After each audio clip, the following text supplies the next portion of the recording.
Assalamualaikum warahmatullahi wabarakatuh. Perkenalkan, nama saya Igratia Safitri dengan NIM 2248201086 dari kelas 5B Farmasi. Di sini saya membuat video tentang pembelajaran terkait pengelolaan data SPSS dengan mata kuliah biostatistik dengan dosen pengampu Bapak Hari Adi Saputra, MSI. Pada ujian pertama kita akan melakukan uji normalitas. Dapat kita lihat pada variable view dengan kategori name, dengan name dapat kita buat dengan hewan, kelompok kakak dengan tipe string, numerik, dengan label nomor hewan uji, kelompok hewan, dan kadar kolesterol. Dengan value kelompok hewan, value 1 dapat kita bikin label negatif, positif, dosis rendah, dosis sedang, dan dosis tinggi. Dan measure-nya dapat kita bikin nominal, dan scale. Lalu lanjut ke data view. Sebelumnya saya sudah memasukkan data dan lalu tekan analyze, descriptive statistik, lalu tekan explore. Lalu di dependent list kita masukkan kadar kolesterol, dan di factor list kelompok hewan uji, lalu tekan statistik. Pastikan confidence interval for mean 95%, lalu tekan continue, lalu tekan plots, centang factor level together dan normality plots, lalu tekan continue, lalu oke. Lalu dapat kita lihat hasil data dari uji normalitas. Dapat kita lihat dari Shapiro Wheel, karena data kita kurang dari 50, nilai sigma kurang dari alfa, maka data dianggap normal.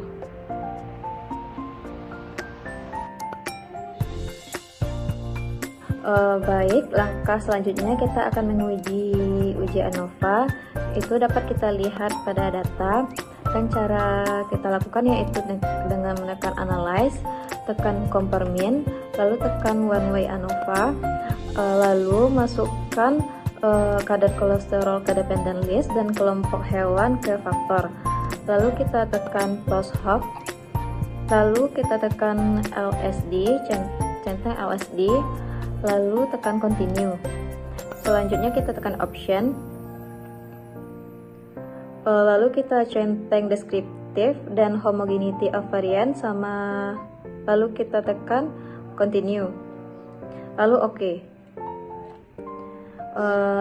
Baik, dapat kita lihat hasil dari data uji ANOVA, yaitu dengan signya 0,890 dan sig pada ANOVA 0,0. Jadi data kita dapat dikatakan normal.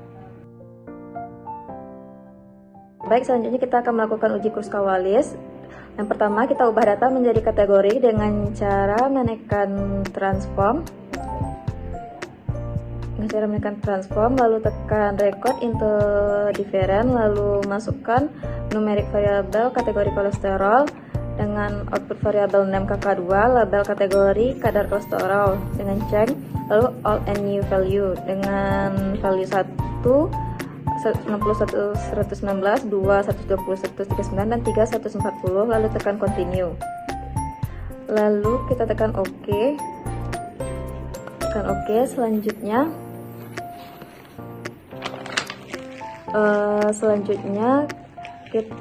dan nampak kakak 2 nya. Langkah selanjutnya kita tekan analyze, lalu tekan non parametric, lalu tekan non parametric test, lalu tekan legacy dialog, lalu tekan ke independent sampel, lalu masukkan kategori kadar kolesterol ke test variable list dan kelompok hewan ke grouping variabel, lalu kita tekan define rank dengan minimum 1 dan maksimum 5, lalu continue, lalu jangan lupa kita centang Kruskal-Wallis, lalu tekan OK. Dapat kita lihat hasil dari Kruskal-Wallis test.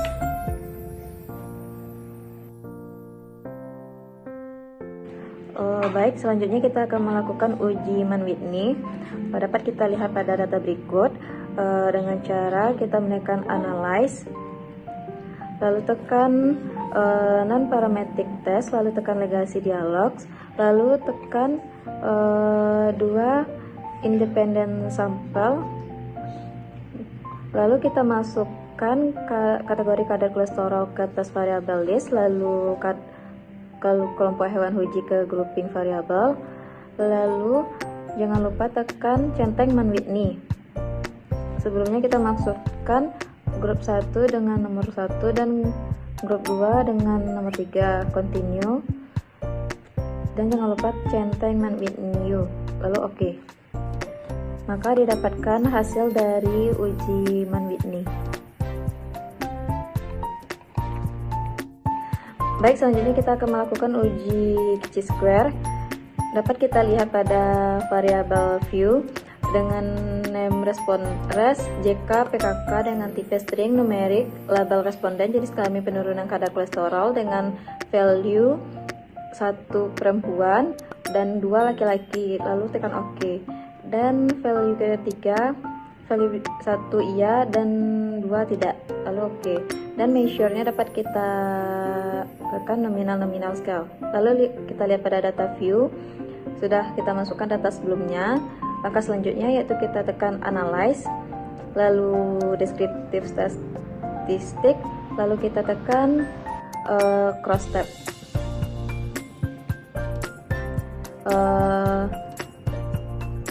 Di row kita masukkan penurunan kadar kolesterol dan jenis kelamin pada kolom.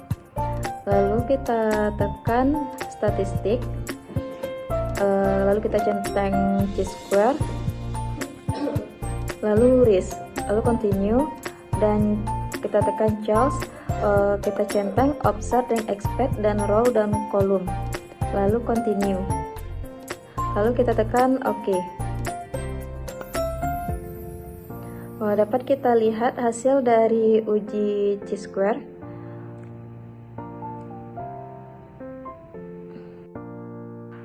Baik, uji yang terakhir yaitu kita melakukan uji regresi linear. Dapat kita lihat pada variabel view dan di name kita bikin konsentrasi absorban dengan tipe numerik dengan label konsentrasi vitamin C dan absorban dengan measure scale. Lanjut kita lihat di data view. Sebelumnya saya sudah memasukkan data, dan sebelumnya kita akan mencari presentasi dari absorban dengan cara menekan transform dan compute variabel dengan target variabel persen dengan label persen, continue, lalu numeric expression dengan data absorban paling tinggi, lalu tekan OK. Dan sudah terlihat nilai presentasi dari absorban. Langkah selanjutnya kita akan menekan analyze, lalu tekan regression, lalu tekan linear, dan tekan konsentrasi, masukkan ke dependen dan absorban ke independen, lalu tekan OK.